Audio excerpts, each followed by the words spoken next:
Hello, everyone. Good evening. Welcome to another workshop that Mahatattva is presenting you. Today, we are going to talk about coping with stress. And today, we have another beautiful panel of Miss Jyoti Khanna and Akanksha Lamba.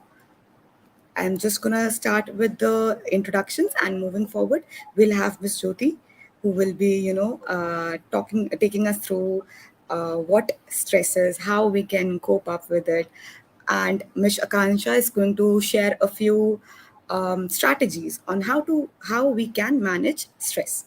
So, just welcoming both of you, Jyoti ma'am and Akasha ma'am.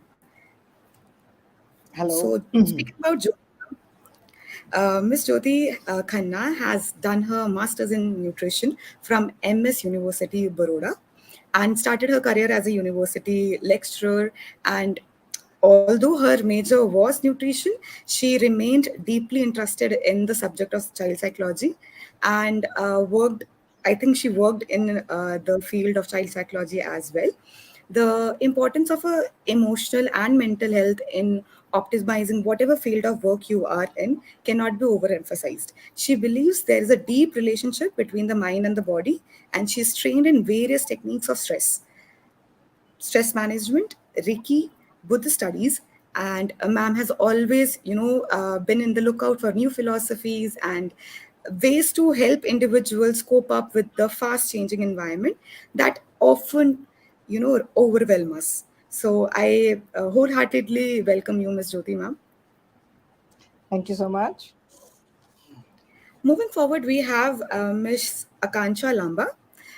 Ms. Akanksha Lamba is a compassionate and dedicated educator and has done her master's degree in infection and immunity, but later embarked on a remarkable career journey transitioning from field of science to the realm of education. She completed her B.Ed and joined an experiential school, and for the past 8 years, she has been actively working with children in the middle program in content and self knowledge.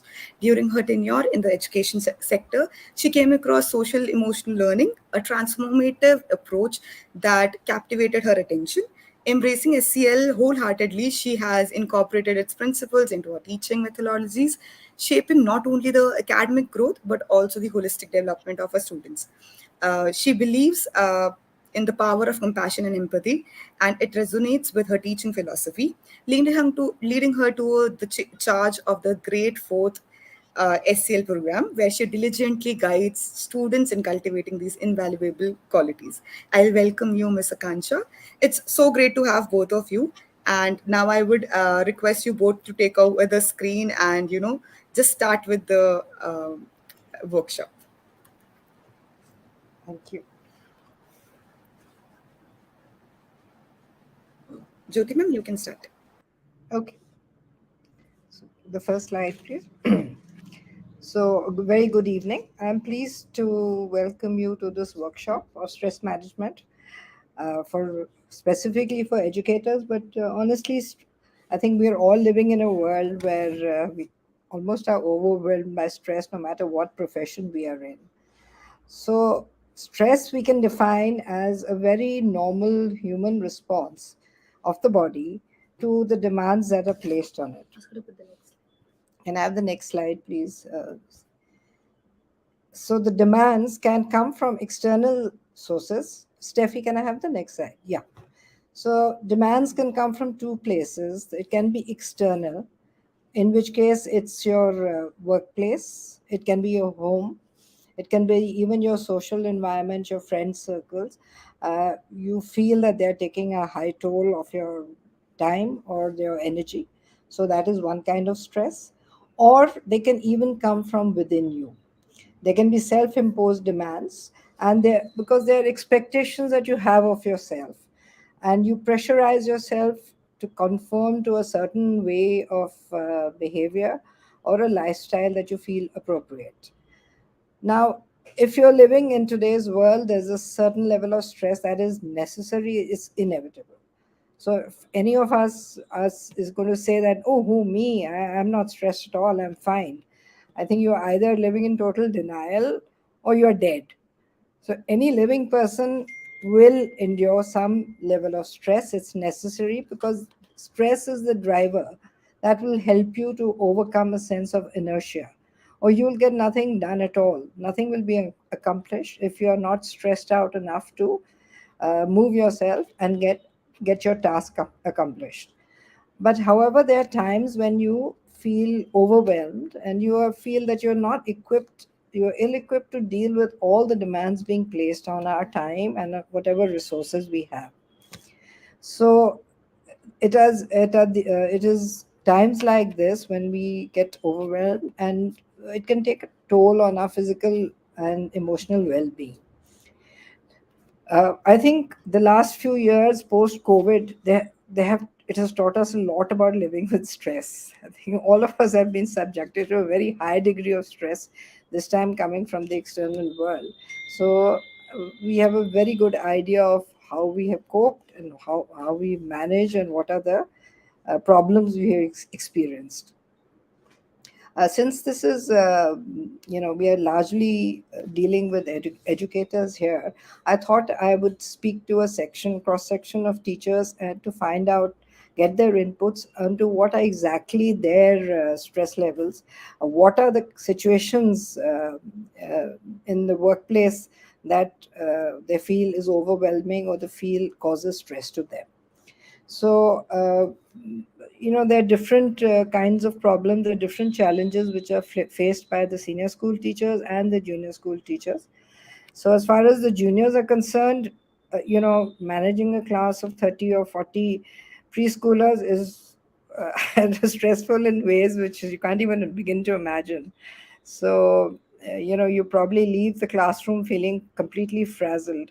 And if you go home and you do not have a, calming environment which you can unwind and release stress, you're probably going to carry a very high degree of stress all your, through the days and the next day and the day after that. So that goes for the junior school teachers. In addition to that, the seniors too, I mean, they have their own particular problems. First of all, there's a stress of performance when they're evaluated. You're going to be evaluated, your performance is going to be evaluated on the basis of the results your class produces.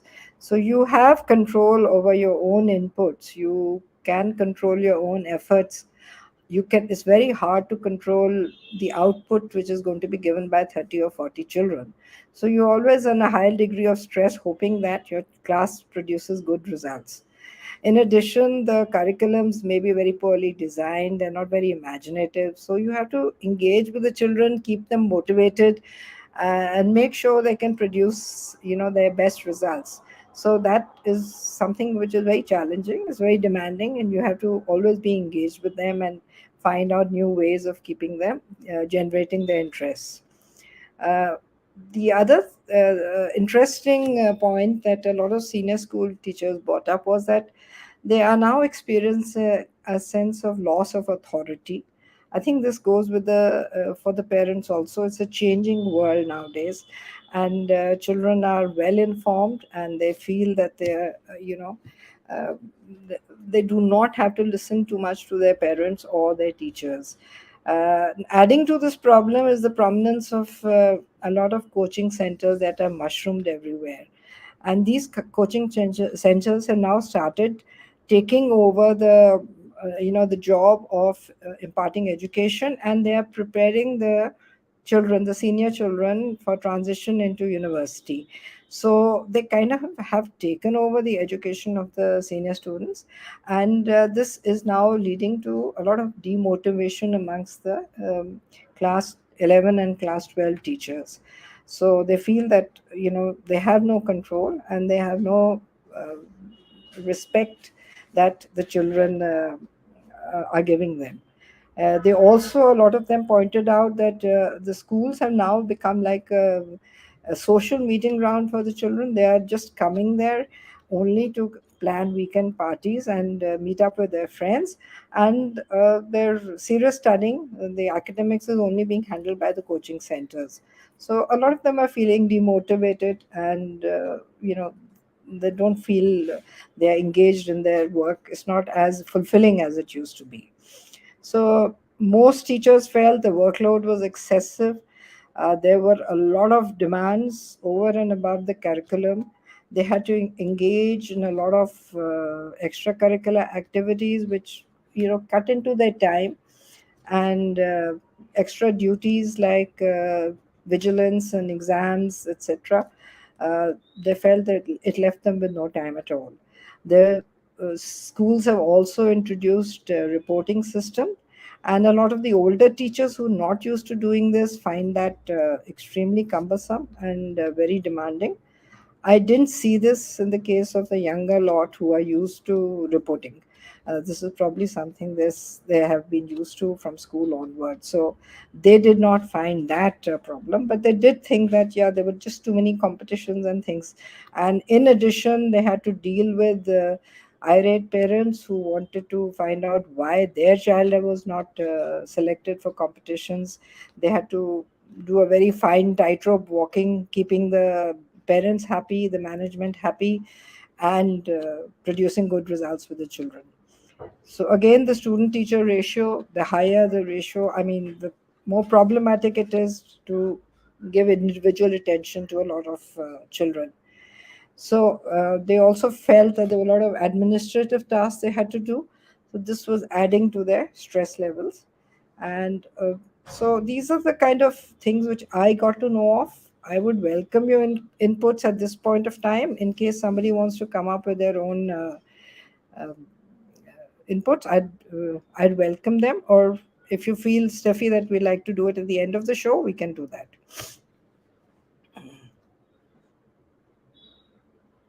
Okay, so if there isn't, then so what we talked about till now was the external stress factors. So these are placed on you from your work environment. And now let's talk about the internal stress factors.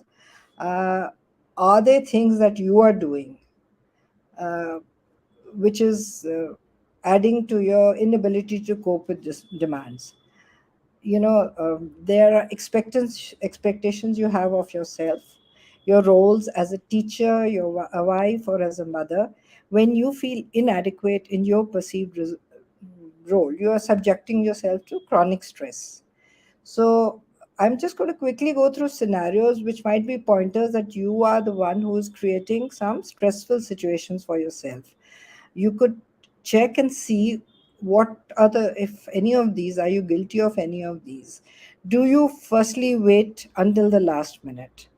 So if you take on a certain specific task and you are not prepared for it, and you are just sitting there and worrying about how you're going to get it done, all you're doing is adding to your stress. So what works for me, I don't know whether it works for the rest of you.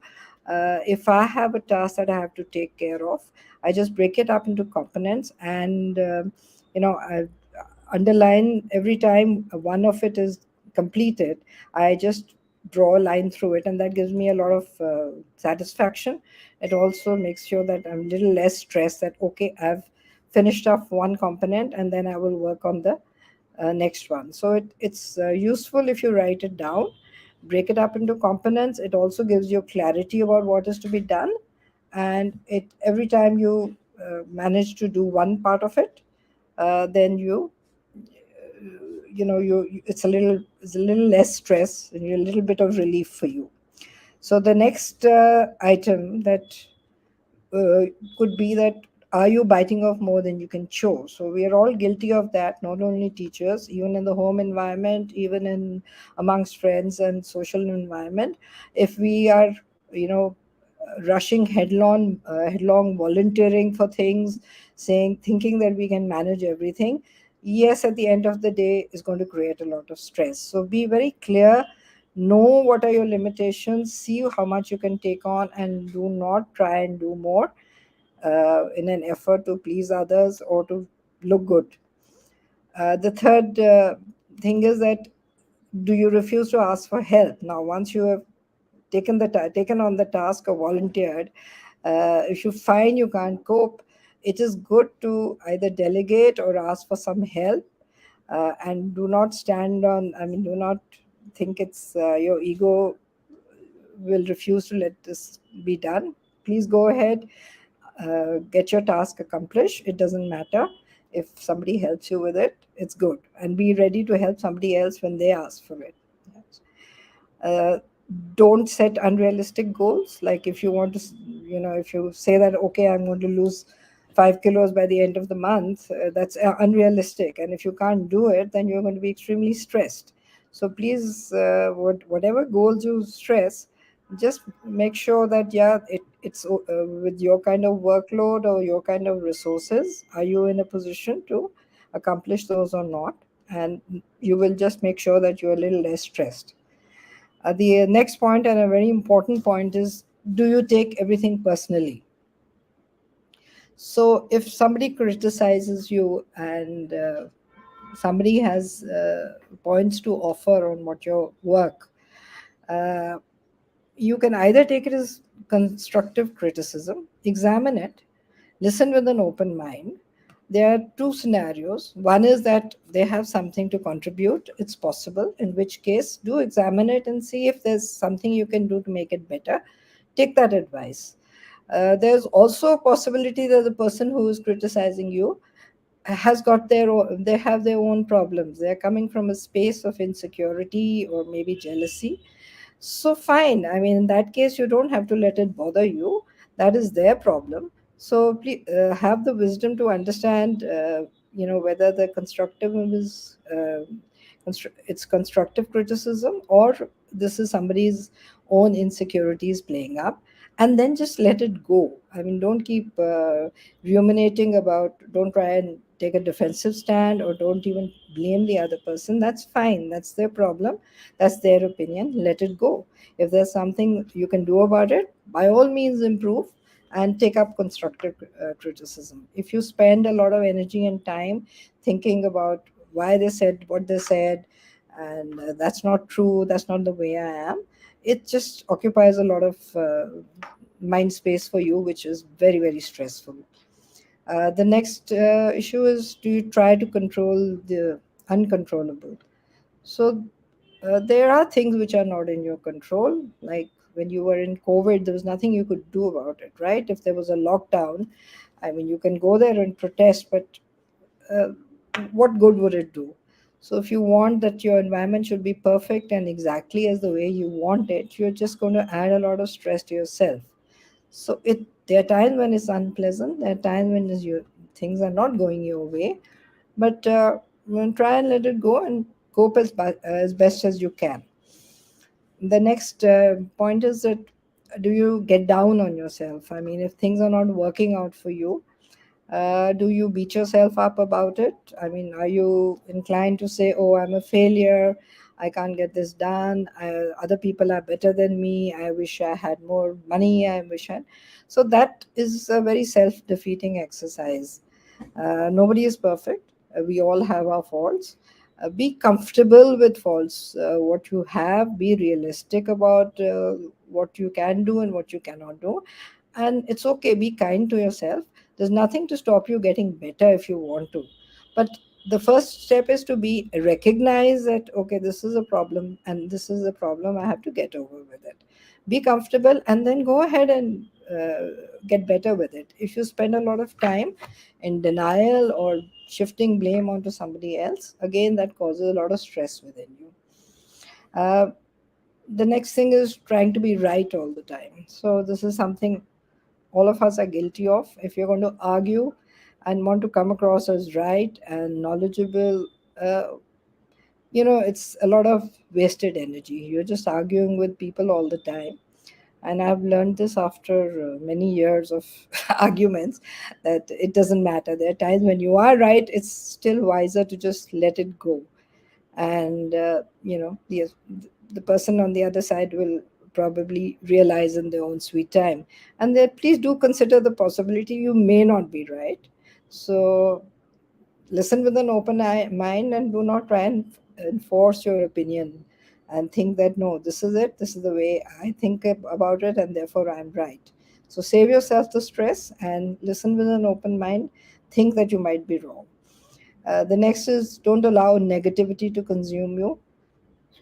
we all have this huge toxic level of stress in us if we keep thinking negatively. So it kind of just overruns us if we think that, uh, this is probably an area which has the power to completely destroy you. So be positive. Don't think the worst all the time. Don't think the worst about people or situations. So it is what it is. Live in the present moment. Do your best, and don't ruminate about what is good and what is not good. Give it your 100% and just go on with it. Refuse to say no. So again, if you want to please people and you want to, let people run over you, and you want to do things, uh, this that I can't say no, I can't help it. How do I say no? No, learn to say no, because people will enter your space and run all over you if you don't set down your boundaries. I think Akanksha is going to deal with this in detail, and it's a very, very important point. So do listen to her. I will just briefly mention it here. Um, do you allow yourself to be distracted? So when you have a task at hand, uh, do you find that rather than finishing it, do you get distracted by either social media or somebody else's problems? Are you uh, I mean, you have to prioritize what you have to do, and just try and finish the task, and do not let other things distract you. Otherwise, things will be left unfinished, and you will be causing yourself a lot of stress because you not completed whatever was assigned to you. Uh, don't pretend to be someone you're not. This is important, because another huge amount of energy is tied up if you are trying to be something you're not. If you're not authentic, then there's a lot of energy tied up, presenting a facade, being something which is alien to you, maybe. You're not comfortable with it, and therefore you're very stressed out all the time that one day you'll be caught out, or it's just too bothersome and troublesome to keep up that pretense all the time. So just be yourself.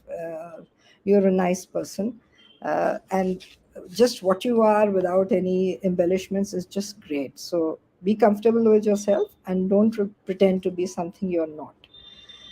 Again, don't try to live up to other people's expectations all the time. There is no way on earth that you will live up to everybody's expectations, no matter what a paragon of virtue you are. Somebody or the other will always have a problem with you, and that's okay. That's their opinion. Do your best, and do it for reasons which are important to you, not because somebody else is demands it of you. Okay. uh, don't try to play catch up. Again, playing catch up means that you're always running back uh, in your work, and that happens because whatever we had talked about previously, that you've not prioritized yourself, you're getting distracted, you're waiting till the last minute. So all these then lead you to a situation where your work is unfinished, you're stressed out, and you're always trying to catch up and make sure that uh, you're not left behind everybody else. And the last point is, which can stress you out a lot, is, do you ignore your conscience? So deep within us, there is always something, there's always a voice telling us that what is actually good for us. And a lot of us choose to ignore that voice because we feel that it's not relevant anymore. It doesn't, in today's world, this is not how we should act. It's okay. That person treated me like that, so I should also react in kind. But your conscience is telling you something else. Deep inside, you know that this is not really right for you. So that is a lot of internal stress. When something is telling you that this is the way to go and you want to consistently ignore it, you create internal stress for yourself. So don't do that. Listen and see how you can deal with that, and uh, take that advice of your conscience also on board. So these are the stress factors in our outside environment and the inner environment. I don't know how many of these you can identify with. I hope that some things are familiar, have resonated with you. And let's examine now if we can now that we see that how we are creating stress for ourselves or the environment is creating stress for us, let's see, are we able to cope with it. It may be that you're experiencing certain signs or symptoms of stress without realizing it. So chronic stress can multiply can manifest in multiple ways.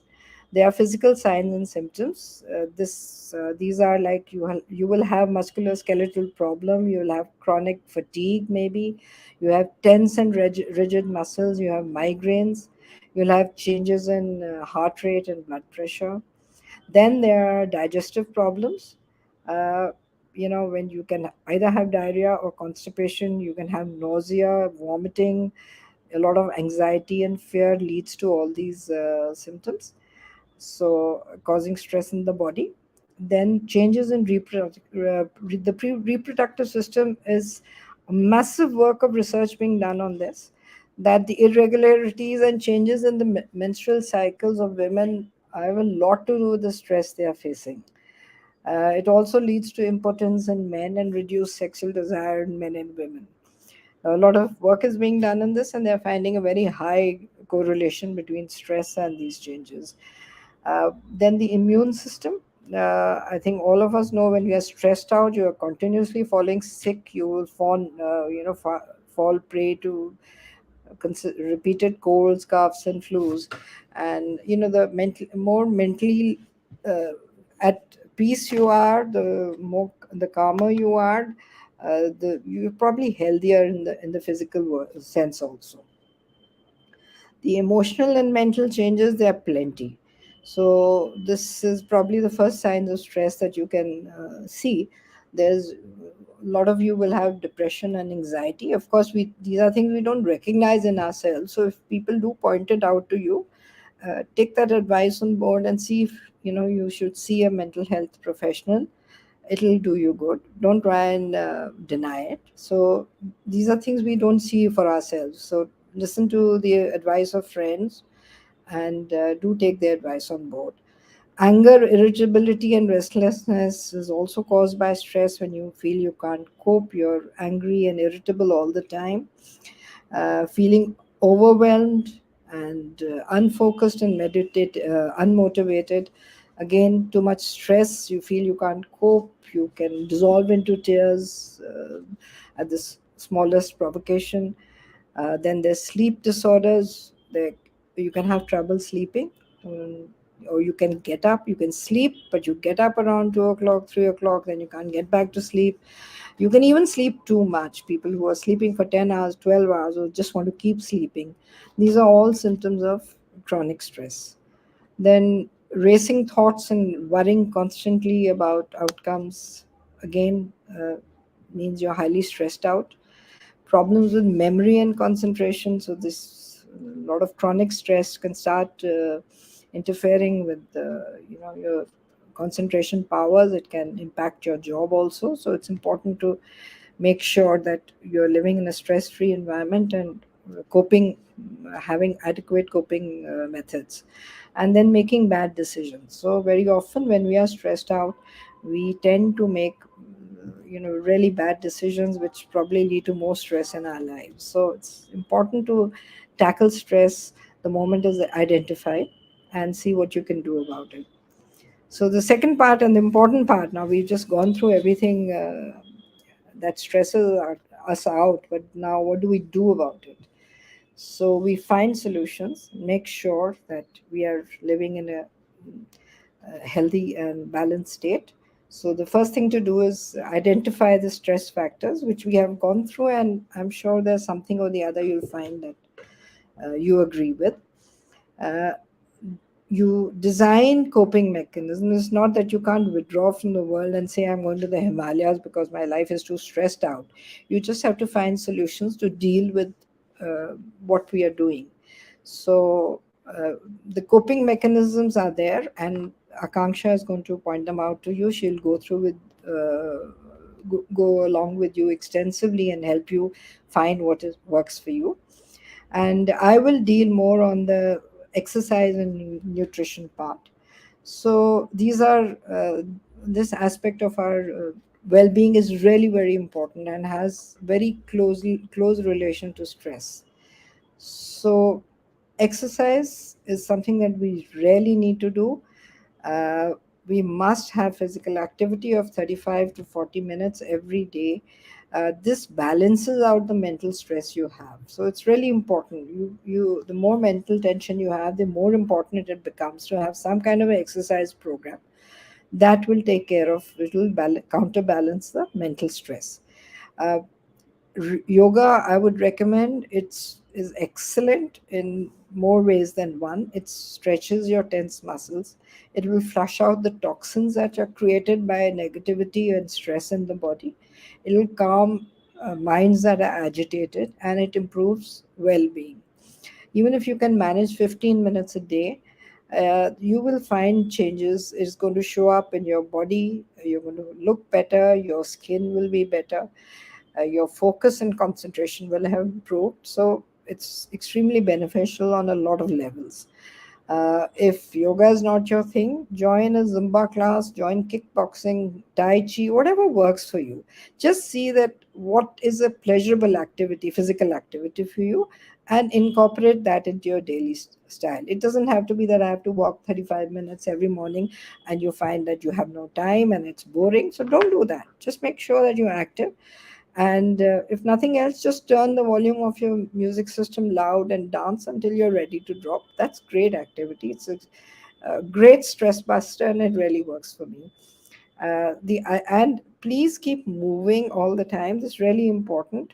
It's not that 15 minutes of exercise, 30 minutes of exercise, and the rest of the day you're a couch potato. Of course, those of you and educators don't have this luxury. You are moving all the time because of your classes, but please do keep that up. Once classes are over, also, just make sure that every 15 or 20 minutes you get to move, you walk around. It's extremely good for the muscles. Uh, Now, I would like to move on to nutrition. So, there is a deep correlation between diet and stress. So, when you are in acute stress situation, you may completely lose your appetite. You have you would have seen this when you're fearful, when you're in a high stress situation. Maybe you don't feel like eating at all. However, chronic stress, the kind which your work places on you, or if you're living in a unfriendly or hostile environment, that kind of stress can have the opposite effect. What happens is that the adrenal glands will release cortisol. That is a hormone that can lead to cravings, especially for foods which are high in fat and sugar. And ultimately, this is what is going to lead to, you already know, you're going to become obese, and you're going to suffer excessive metabolic disturbances. When these are unchecked over an extended period of time, it can culminate in insulin resistance, and eventually it will lead to the type 2 of diabetes. So, do eat a healthy diet to counter all the stress in your life.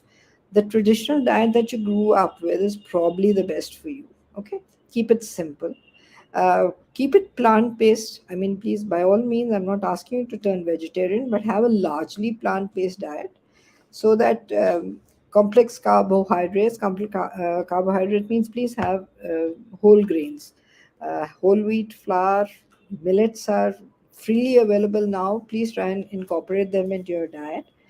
Um, those should be taken up. Unpolished rice, fresh fruit and vegetables, at least have 5 to 6 servings in a day.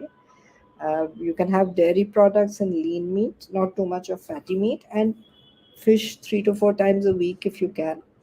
Ghee is good. Please do not try and avoid ghee. This phobia for ghee is totally unnecessary. Uh, in fact, if you use ghee, don't use oodles of it, use a little. It's healthier than having the refined oils in the market.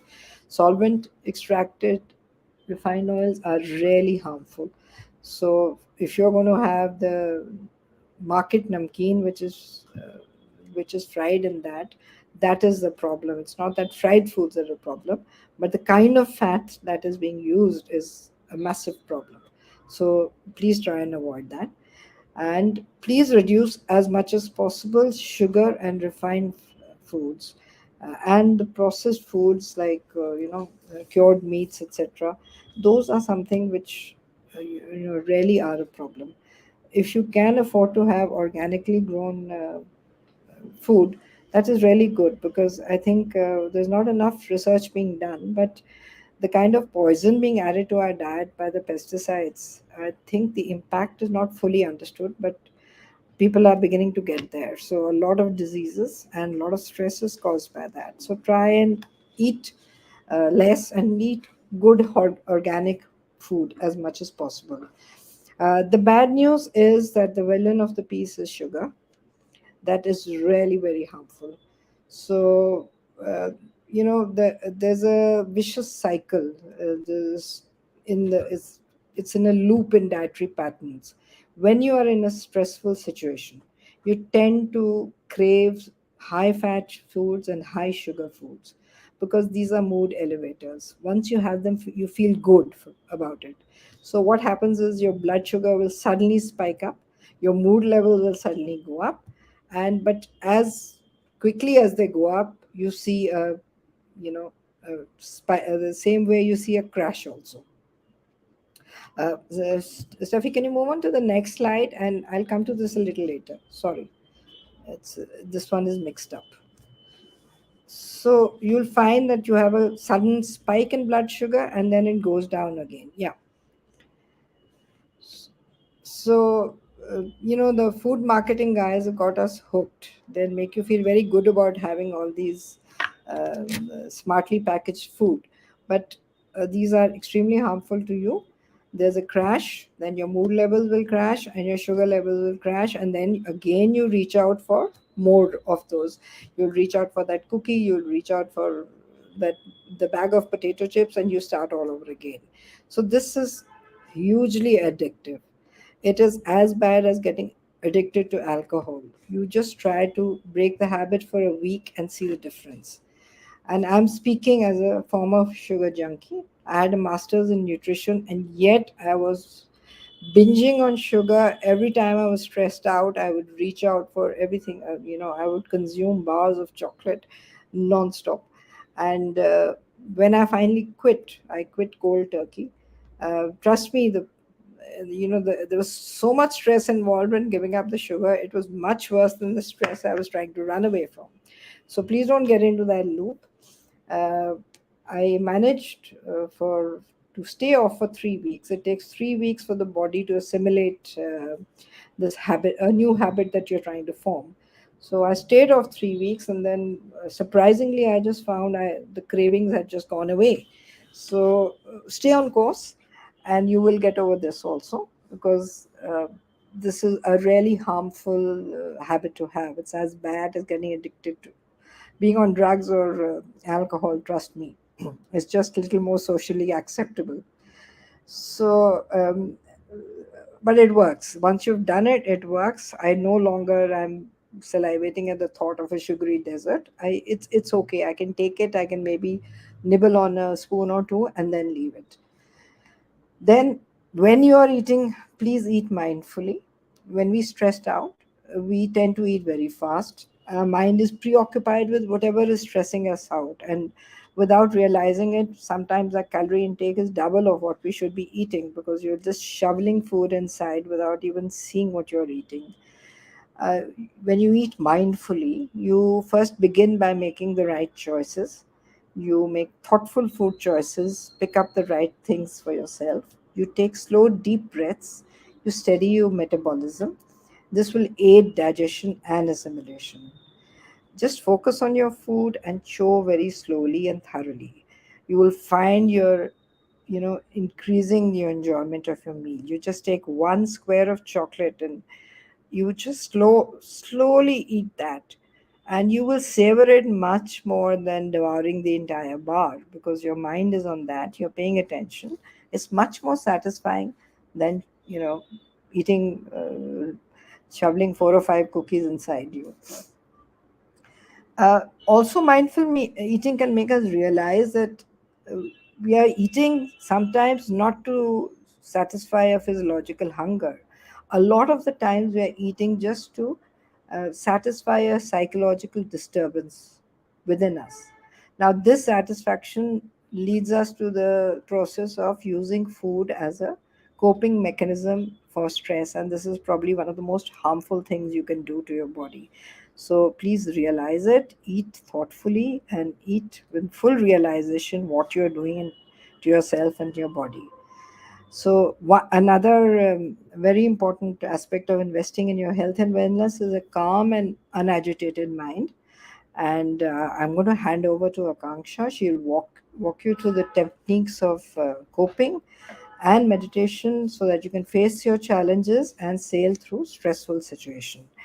Before leaving, I'm just going to tell you this. This slide is telling you what are the proportions you should have in your daily diet. So you can see a very large chunk is devoted to the vegetables, smaller chunk to the fruits, but this is like it should make up one half of your diet.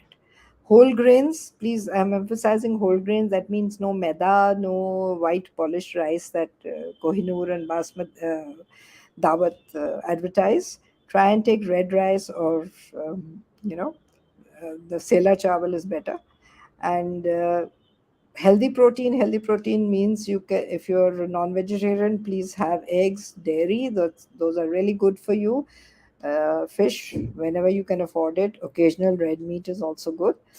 And if you're a vegetarian, then please make sure that you have always have a combination of rice and dal, or you have a combination of wheat and dal, because whatever is deficient in a vegetarian protein is balanced by taking both these components together. So this is it, together they form a very healthy protein content. So actually the dosa mixture of 1:4 ratio uh, is probably, 4 parts to 1 part of dal is forms a complete protein. So our ancestors had it bang on when they made this up. They were absolutely right. So use healthy oils, very important. A little bit of ghee, not too much, but use ghee in your cooking. That's great. Use cold pressed vegetable oils. Do not use refined oils available in the market, no matter how healthy they say you are. They are unsaturated, but the solvent they are using and the form of processing is really bad for you. Also, make sure you're having 6 to 7 glasses of water, because you need to flush out all the toxins that you generate when you are stressed out. And with that, I will hand you over to Akanksha. I welcome questions at the end of the session. Thank you so much. Right. Thank you, Jyoti ma'am. Taking it forward, being an educator, these are some pictures that, really strike you. So there are some cartoons I found really funny but very striking. May it be when we talk about stress, stress is not only for teachers or the adults, it's also very common nowadays when it comes to youngsters or even school going children below the age of 10, because we are having a busy day schedule but a lot of things that we miss. And when the feeling of missing comes in, the stress unknowingly starts creeping in, crawling in. If we can go to the next slide, Steffi, please. Thank you. So I will be talking about some ways how we can, manage stress. We can avoid having stress. I'm glad that Jyoti ma'am has already talked about them.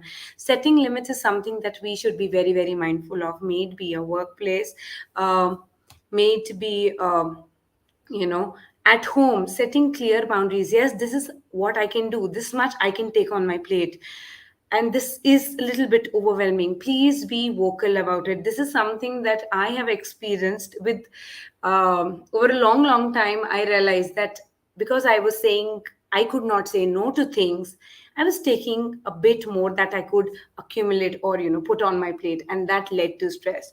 Prioritizing work has really helped me, and being an educator, being a mother, being a wife, prioritizing work has really helped me sort out my life and has given me some of my me time. uh, Talking about movements have really helps. Yeah. So movements have really helped um, in being, you know, in helping stress or combating stress. When we talk about involvement of physical activity, as shared by Jyoti ma'am, uh, the endorphins that are released when we are involved in a physical activity, it helps reduce the stress levels, right? Because it helps reduce the hormones that are known to cause anxiety in us, thus reducing the stress levels.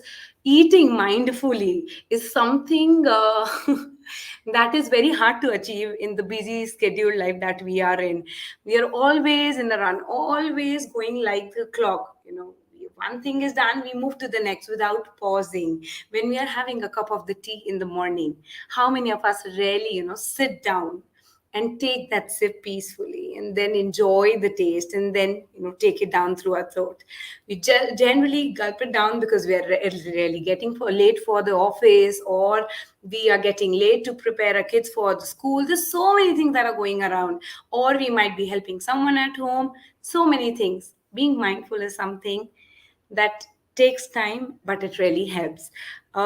Practicing meditation and deep breathing exercises, to be very, very honest with you, I was not a fan of meditation. I always felt breathing exercises and meditations were very boring and they were time consuming. But once I started doing it, once I really got the nerve of doing it, when I started enjoying it, I realized it was way more. Meditation is known to the world, and glad that most of us have started, you know, involving it in our day-to-day lives. So we not only stay fit physically if we are practicing meditation or yoga, but it also helps us calm down. It helps us to be more aware of our own self and of our surroundings. So we have so it has what it does scientifically is it activates your body's relaxation responses, which helps you to reduce your stress responses. So, talking about your bodily sensation, this is a must, because we are always in a hurry. We forget to take care of our own feelings, as Jyoti ma'am has talked about, being mindful of your own self, being aware. So this is something that you should do. You should be mindful of the physical stresses that might be coming in you, and they might be as simple as you having more mood swings, you're not feeling comfortable, you're not feeling healthy, right? So be do not let these points go away. When you notice something, give yourself some time to notice the changes in you. Reflect at the day and how was your day? What were the things that really helped you? What were some things that really triggered you? And then you will realize I was not feeling good when this situation happened. I really reacted instead of taking responding. So when you start reflecting, and that comes through meditation, it really helps you out. Talking about meditation is of different types. It's not only guided meditation or a simple breathing alom vilom, but it can be of various types. uh, some of the ones that I have tried with my children, being an educator, is count five and pause. So you breathe in and you count till five slowly. And the moment you reach five, you pause and you then start breathing up. So I'll just do one for you.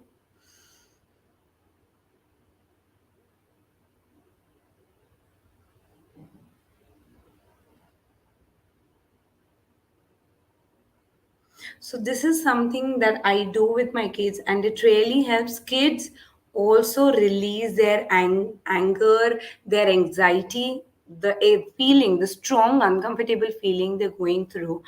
Another one is the balloon breathing, which kids enjoy. And the favorite one that I love to do with my little one is the alligator breathing.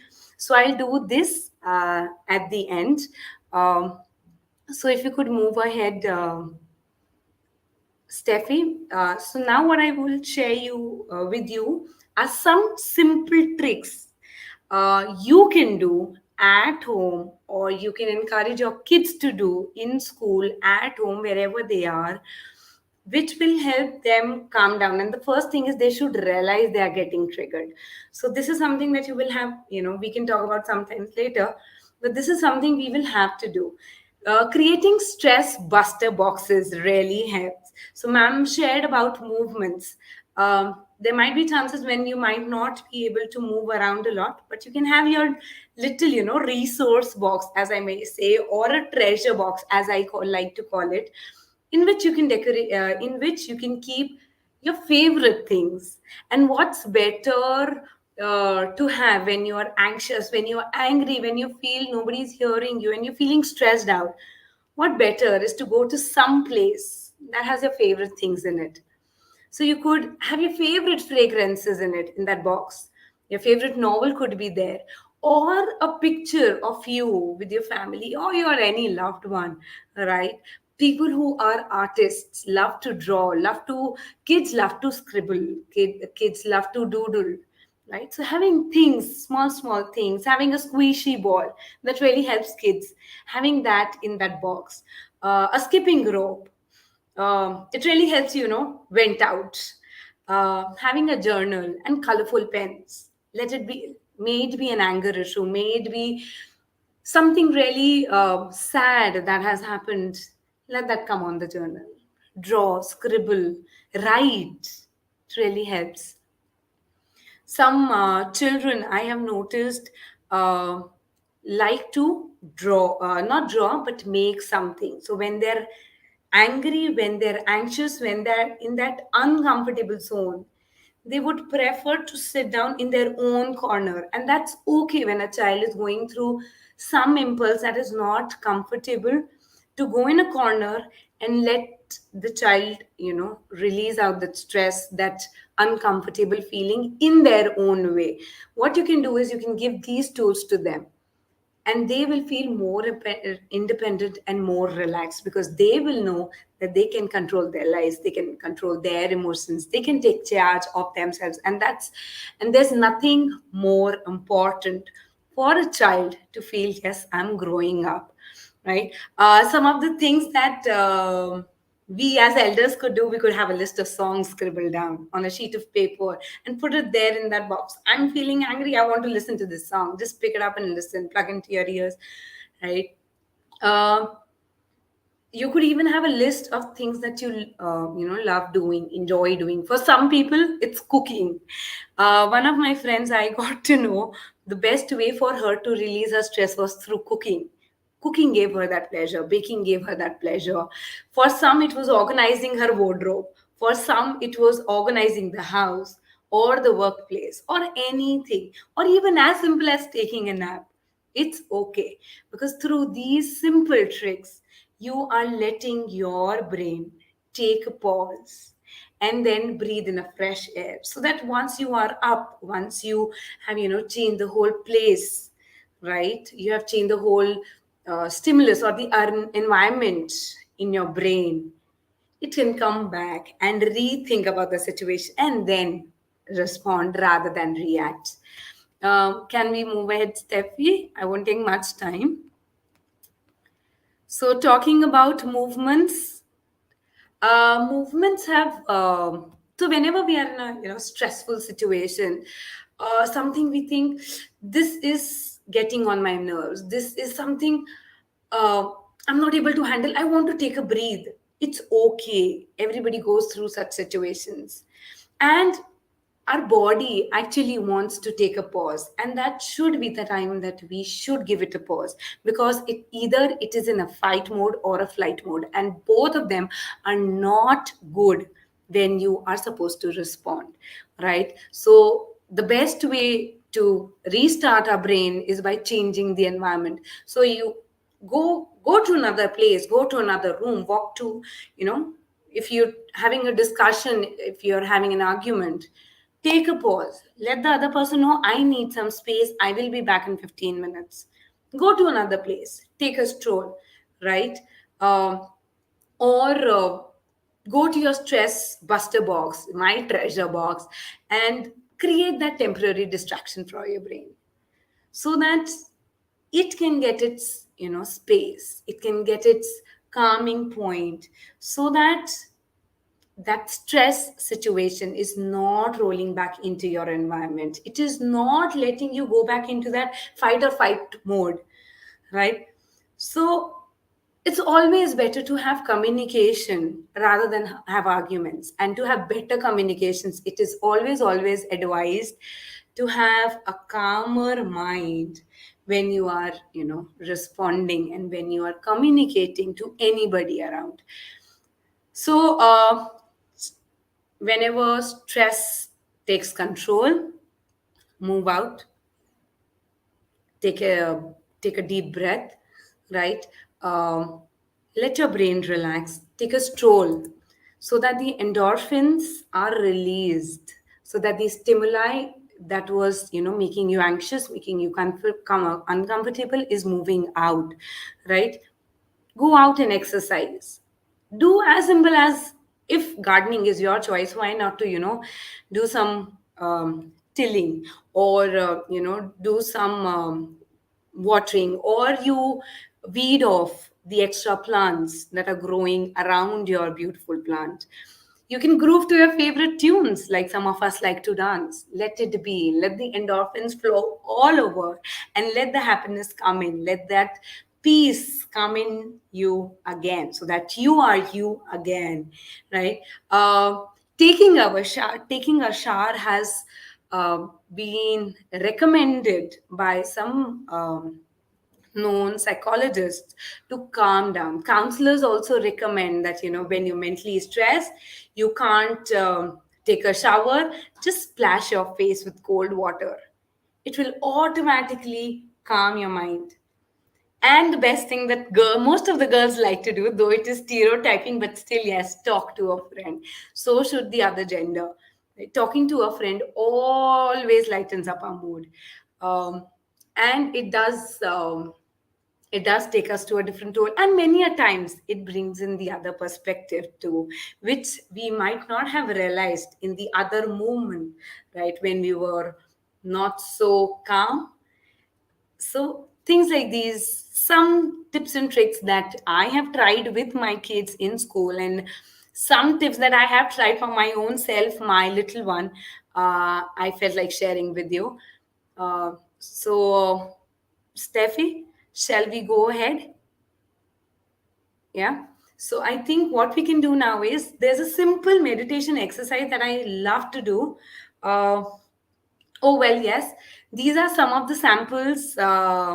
So with my kids, I call them cope cakes, right? So I'm coping with my stress, I'm coping with my anxiety. These are my cope cakes, and these are some samples that my kids had created in their classroom, right? So if you could have a quick look. So these could be as so one of them even wrote that listening to BTS, their favorite, her favorite band, was the best thing to do. Opening the gifts, going for shopping was one of the cupcakes. One of the one of my friends had mentioned, and listening to music. I would like to emphasize here, listening to FM really helps, because at times when we are in a sad mood, we will end up choosing sad songs, which will not be so good. So when you're in a sad mood, when you're in a stress sad mood, switch on an FM. There you will not have a choice to listen to sad songs. So whatever you play, it lightens up your mood. It takes some time, but it gradually changes. It gradually creates a distraction for your brain. Um, so I'd like to move ahead and close here. So what I would do is, I will practice an alligator exercise with you, which I do with my little one in the garden I have. Or if you have a balcony, it's better to do this exercise or breathing exercise when you are in an open space. So try balconies, try a lawn, try a ground, wherever you can find an open space. So what you do is you want to stand and do it, it's your choice. But how we do it is we sit in a crisscross position or whichever comfortable position you want to be in, right? So you put your hands first on the lap. So you close your eyes. Now imagine this any stressful situation you might be in. It could have been an argument. It could have been some work you were not able to submit on deadline. It could have been the children not listening to you. So just keep that situation in mind. Close your eyes. Now bring your hands forward in this position such that your shoulders are leveling or are in parallel to the floor. And as the alligator opens the mouth, you imagine that situation is going in and you breathe in.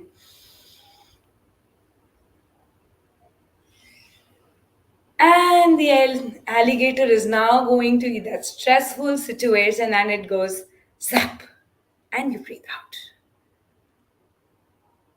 And slowly open your hands again in. As you breathe in, as the alligator moves in, opens the mouth, and snap. Breathe out. Breathe in again.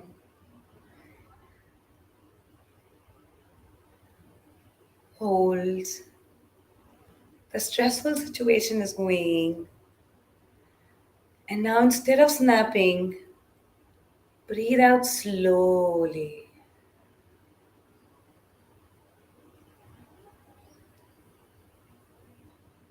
Breathe in. Now alligator's stomach is full. All your worries are going away. And you breathe out.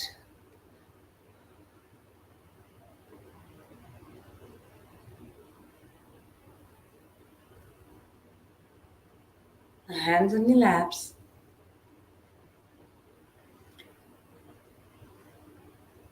Breathe in. Slowly breathe out. Now, while you take the next breath in, remember the favorite memories of yours and take a fresh breath in slowly.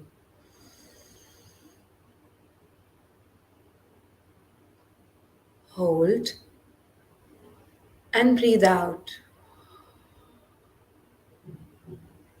Again, take a deep breath in, keeping the memories in of the beautiful times.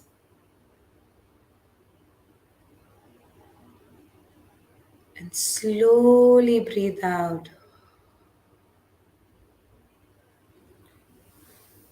Now we can slowly rub our hands. Feel the warmth in our palms. Place them on your eyes. And open your eyes slowly. And that's how you start afresh. So this exercise can be done by you n number of times till the time you don't start feeling comfortable with your situation, with your own self. Continue doing, opening in, and the alligator snapping. Thank you. Great. Thank you so much, both of you. Now we would just open up the forum for all the audience to, ask you any sort of questions they have.